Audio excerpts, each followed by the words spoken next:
Hello everyone and welcome to season 2 episode 3 of the HONESTea. My name is 𝗖𝗵𝗽𝗁 and I am so grateful to have you here as always. We are spilling all of the honest tea and this season it's all about prosperity and maybe giving you a little bit of a reality check. The whole intention of when I started this podcast was really around utilizing what I believe to be my gift around speaking and speaking, as honestly and plainly as I can to help, hopefully to give you some information, some knowledge, but also just to empower you to utilize your gifts, whatever that looks like for you. For some people, not everybody is going to be podcasting. So, and I've talked about that a lot, but what I want to talk about today in terms of prosperity is something that I get asked so often in different ways. But what it all kind of boils down to is this question: why not me? So, it came up again for me in the weekend, and I just get asked it a lot. And why are some people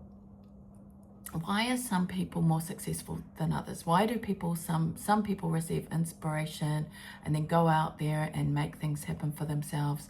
Why are there people who have started from scratch and with nothing and who just seem to get all the luck? And we are about breaking down myths. So first of all, I want to say that it's not luck. It is not luck. And everybody receives inspiration all of the time. It's just that, and I'm going to be really straight up with you because I'm about being kind and not being nice. And if you don't know the difference, we'll talk about that at some point.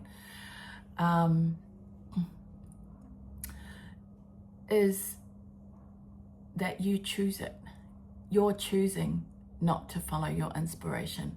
We're consistently receiving inspiration, whether we know it or not. And yes, absolutely, you can do things to get more of it and to see more and to be more inspired. You can, utilize prayer and meditation and breath work, and all of those things help you to heal, help you to reveal more of your, inspiration from your, you utilize your pineal, all of those things. And life has gotten on us, absolutely, and quieted that voice. And there is a way so that you can hear more and see more and put yourself in situations and be of a vibration, of an energy that attracts more. Because the more you are, the more you become, the more you be, the more you do, the more you will have. But what I specifically want to talk to you about is in relation to what is keeping most people, and around 80% of us believe that life is happening to us, that we are a victim of whatever our circumstances are, and that we just turn up on the planet and we get the parents we get, and that may be fortunate or not, and then we just kind of, life keeps happening to us and we are responding to life as it happens. When you start to understand that you have the capacity to create the life you want, that you are not victim to your circumstance, that you can change what is happening to you, and in fact, you can even change what happened to you. And what I mean by that is, and this is kind of what my book talks about, is when things have happened to you, that you choose the meaning, right? Because trauma is actually not an event. Even if we think about trauma, and everyone's had trauma, small t trauma or big T trauma, you've had trauma. And it's those kind of trauma and those cycles and those things that we believe to be true about ourselves that dictate how we perceive the world. And we can turn our trauma into our gifts. We can, as we evolve and as we understand, we can start to see that the things that happen to us in life can actually become some of our most amazing gifts. And the why not me is around you. Most people are living in this place where they believe that life is happening to them, and they are consistently in survival mode, and they are just reacting to however life turns up for them. And they'll be in, you know, hard work mode and in the grind and, you know, struggle and all of those things. Now listen, if hard work, and a lot of people talk about hard work, and I am going to do another podcast around, you know, hard work and inspiration and all of that stuff, because it is important to talk about, and absolutely there should be discipline. I'm not saying that there isn't, but I want to kind of redefine what that looks like for you. Because if you know, I don't know if you've ever heard this saying, but you know, if hard work led to success, then the donkey would own the farm. You know, it's like, hey, you know what? If hard work led to success, then all the nurses would be profiting from the hospital, right? Because they're the hardest workers in the hospital. Sorry if that's maybe not true for you, but you know, from what I've seen, and that's the case. There's so many people who work, you know, 1, 2, 3, 4 jobs, and they are not getting prosperity, because it's not just about hard work. You need to understand that. But you have this reptilian brain, you have this old brain that exists in survival. And that old brain doesn't care about you being happy. It does not care if you have fun. It doesn't care if you feel free. Its only mechanism is to keep you safe. And that's the, you know, a lot of, I mean, this is quite trendy at the moment, isn't it? Everybody's talking about, you know, calming your nervous system. And that reptilian brain is responsible for that fight, flight, freeze, fawn, that, you know, autonomic nervous system that kind of jumps in. Autonomic as in it's automatic. You get in survival mode, somebody triggers you and you go into fight, or you go into flight, or you go into freeze, or a mixture of those things. So absolutely that's true, and there is a place where we want to be able to calm our nervous system so that we can be brave. But the other thing I want to say is, what we can do is you can recognize, oh, I have this feeling and that emotion, that energy in motion, and it feels like over explaining, overworking, over, you know, stimulate, like constantly needing to prove myself. It feels like neediness. It feels like, you know, and I also talk about this in terms of your ego. So your protective personality, your ego, your reptilian brain, your nervous system, that's all kind of the same thing. What it's doing is making you go into survival mode. And it means that you are not in a place where you can easily receive the information, but also that when you receive it, you don't recognize it, for example.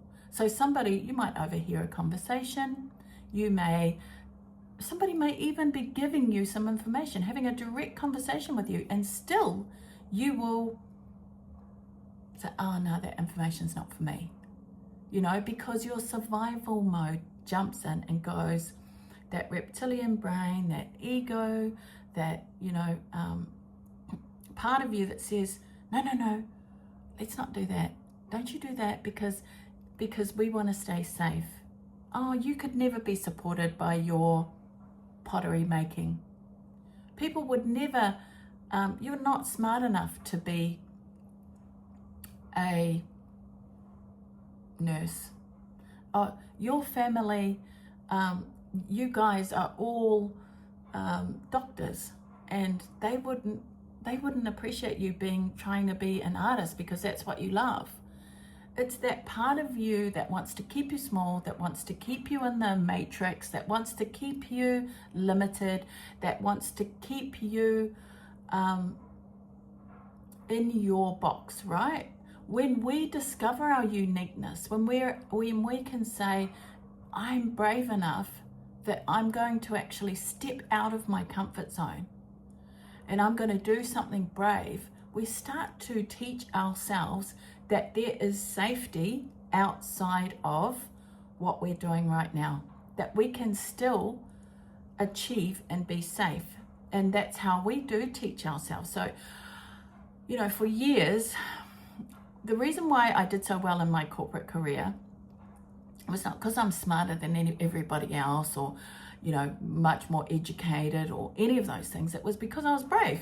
Because there were a lot of times I just, I would look at an advertisement for a job, and I would think, oh, I could do that. I could totally do that. And even if it had all of this criteria, and maybe I only got 70% of it, or 60% or so, I feel like there was so many jobs I had, honestly, that I had no business having.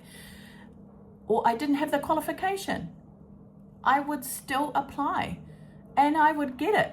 And then people would say to me, how'd you get that job? You've got no experience in that. Because I just believed that I could, because I would step out of my comfort zone, because people would say to me, oh, no, you can't apply for that, because you actually have to. I remember this, right? I worked at Virgin. There was a time when I was like, you know what? I've always wanted to work at an airport. Let me see if I can get a job at an airport. So I did. Then I got a job working at the airport. And after, this does happen to me. I'm not going to lie. I get bored. So I got bored.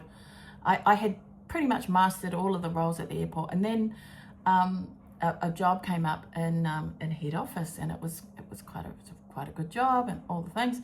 And people said, no, you can't apply for that, because you have to have worked at the airport for, I think it was 2 or 3 years, or 2 years, 7 months, something crazy like that. And I was like, okay, but I'll still apply. And I did, and I got the job. And everyone at the airport was like, how did you get that job? I thought you had to be working. Because people will limit you, right? People will tell you, you can't get that job because you can't do, you have to have done this, and you have to don't let other people tell you your story. You choose your story. You create your life. And even, with this, what I do, I'm creating my life. I am being who I'm supposed to be. I truly believe that. I believe that I am stepping into my gifts and my talents, what I was really always meant to be. But life got on me, 100%. I spent most of my life being told to shut up, and like I was too loud, and I was too much, and I was too all of these things, And I really started to believe that. And my survival mechanism, my protective personality, my ego, my reptilian brain, all the same thing, wanted me to be safe. And so, Ange, don't do a podcast. Oh my God, don't get on social media. I actually remember that one of my first coaches, she really challenged me. She was like, you need to get on social media if you want. And you need to, this is with my old business when I first started. And I was like, oh my God, I just can't. And she was like, what? And I said, oh, I just don't want everyone to see me. I just don't want, thousands of people to see me. And she was like laughing, and she's like, girl, if you really honestly think that the whole world is going to see you, that is not going to happen. If only. If only. Like, you'll be lucky if you get a couple of hundred. And actually, that's true now. Now that I've restarted, it was so funny because that business had a lot more followers than I do now, because I've restarted from scratch. I've redesigned what I'm talking about and who I am. And this is my new coming outness. And so it's actually true. But actually, the funny thing about it is I'm in a place now I wouldn't care if the whole world saw it. But I had to be brave, and that's the point. You are going to have to jump with no parachute at some point and be brave. Yes, you can calm your nervous system all the fuck you want. Go hard. Do all the breath work. Do all the, absolutely. But there is a point where you're going to have to choose discomfort. If you want to grow, if you want to stop being part of the sheeple, if you've decided that you want to escape this, where you are, if you don't want to be imprisoned by your own thoughts, by other people, by other people's expectations, you are going to have to take a leap at some point, and it's going to feel uncomfortable. And most times when people say, why not me? It genuinely boils down to the fact that they do have a choice. They'll argue with me, I don't have a choice, Ange. No, I don't have a choice. Absolutely every time, once we break it all down, they have a choice. They just don't like the choice. The choice feels uncomfortable. The choice feels like doing something that feels really difficult and unsafe.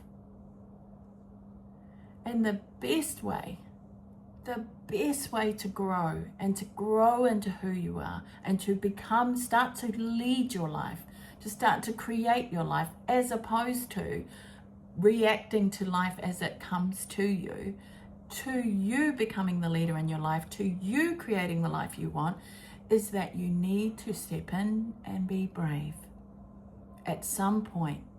And that can be micro shifts, even if that, because there's also, I talk to my clients about this. We kind of have to sneak up on our nervous system a little bit. And I'm also going to talk about, in another conversation in future episodes, about set points, because we do have set points that we need to reset if we want to grow into more prosperity and more abundance and more of the moreness, right? But first of all, I want you to understand that you can absolutely, why not me, is because you have this presentation of yourself, this survival mode that is keeping you safe.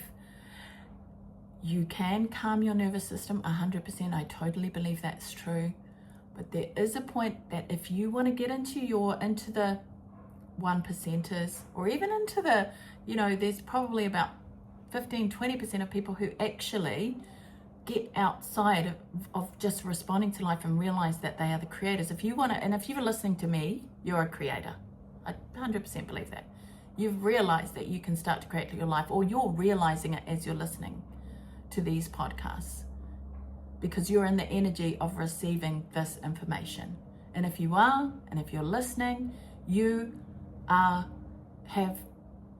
your path, if you're not already, choosing that you're not going to just react and respond to life, that you're going to become a leader in your life, that you're going to choose.